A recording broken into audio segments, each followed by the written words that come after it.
Okay, so why is it that people rush to install an Apex trigger on their new guns? That's the topic today, Apex. There's always going to be some people who aren't comfortable replacing an OEM trigger, and I expect they will probably flood the comment section down below. There's a whole host of reasons for this, and part of me gets it. A lot of the people that I've spoke to on this topic who are against swapping triggers out, they are extremely hardcore about it. There's no changing their minds. If that's you, that's cool. This video is definitely not for you. For those of you who want a little bit more information so that maybe you can make a better informed decision, you've come to the right place. My name's Mike and welcome to 360 Tactical Solutions. I love Apex products. Not just their triggers, but their barrels, their mag releases, their extractors, pins, and springs.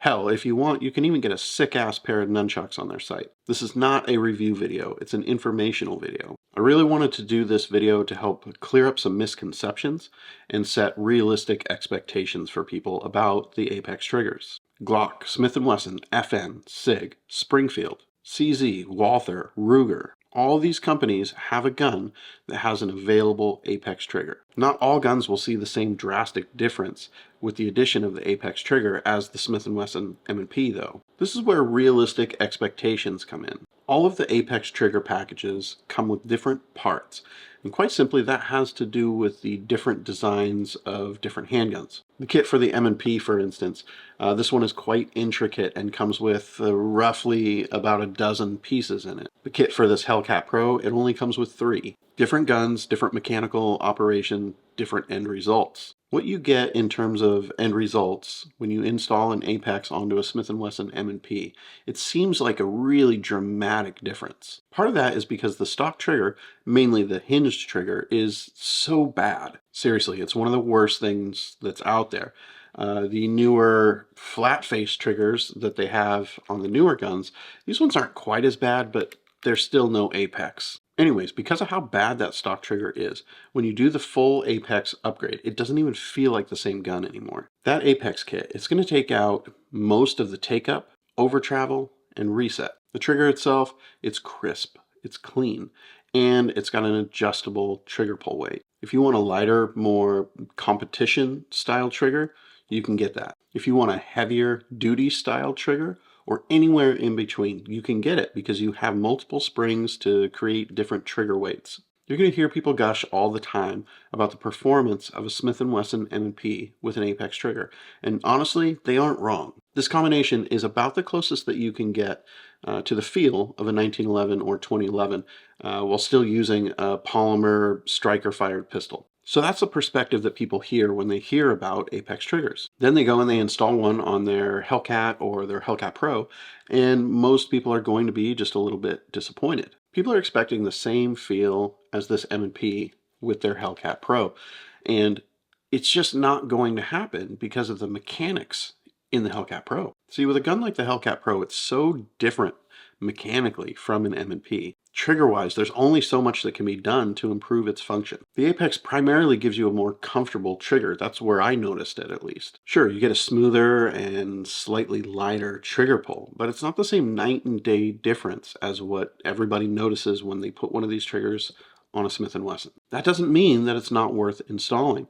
That just means that you got to understand all models of guns are going to have varying levels of change when doing a trigger upgrade. Here's some real basic expectations that you can count on with an Apex trigger. First thing that you're going to notice is the actual feel of the Apex trigger is going to be more comfortable on your finger than any stock trigger out there. I know that seems trivial, but if you ever have long range sessions, if you do any type of competition shooting, or if you take some sort of course where it requires you to shoot several hundred rounds throughout the course of a day, you are 100% going to appreciate the feel of that Apex trigger. You can expect a reduction in the take-up as well as the reset in your trigger. Most of these guns are manufactured with a lot of take-up, a little bit of over travel, and definitely not an optimal reset point. You can fix all of that by installing an Apex trigger. You can expect a smooth and consistent trigger no matter what gun that you're using. Guns like this Hellcat Pro, where the trigger isn't horrible, but it's also not great, the Apex is just what it needs. You're also going to see a reduction in the trigger pull weight. How much reduction? It's going to vary depending on your personal gun. Not just the make and model, but how broken in it is. Of course, Apex does have the weight reductions listed on their site, so it's not like it's a huge mystery. Personally, I found the numbers they have posted on their site, they're pretty accurate, so you know what to expect. Another thing you can expect out of an Apex trigger is safety. Those people I talked about earlier, the ones that don't like to change their triggers in their guns, one of their main complaints is safety. And let's face it, Apex is not some broke dick Chinese manufacturer who is pumping out copycats of other triggers. No, Apex earned a reputation over the course of the last 20 years for being innovators, while at the same time being the most safe and reliable triggers on the market.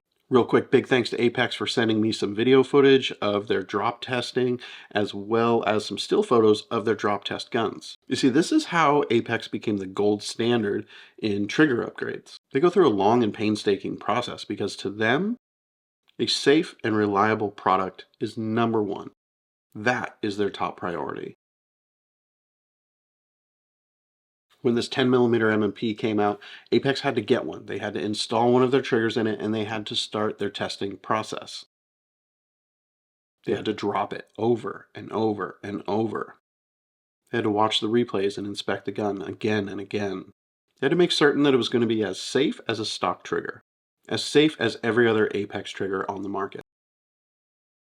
I have total trust and confidence in the Apex triggers. In fact, I actually trust them more than I do a manufacturer trigger. Hell, it's what they do. It's their entire business is triggers and barrels and other things, but primarily it's triggers. That's why when I buy a new gun, the very first thing that I do is I roll over to the Apex site and just check and see if there is a trigger available for it. Okay, one quick tip before I wrap up this video and head to the range. If you're going to change the trigger on a firearm, get plenty of practice with it before you carry it. You really want to get used to how that trigger is going to perform before you start carrying it around and put yourself in a situation where you may actually need it but don't have any experience using it. Upgrading to an Apex product is a solid idea no matter what gun that you use. If you want a trigger or a threaded barrel or any number of other upgrades, Apex should be your first stop. That's it for today, guys. Remember, if you need any gunsmithing done and it's something that's past your, level of comfort,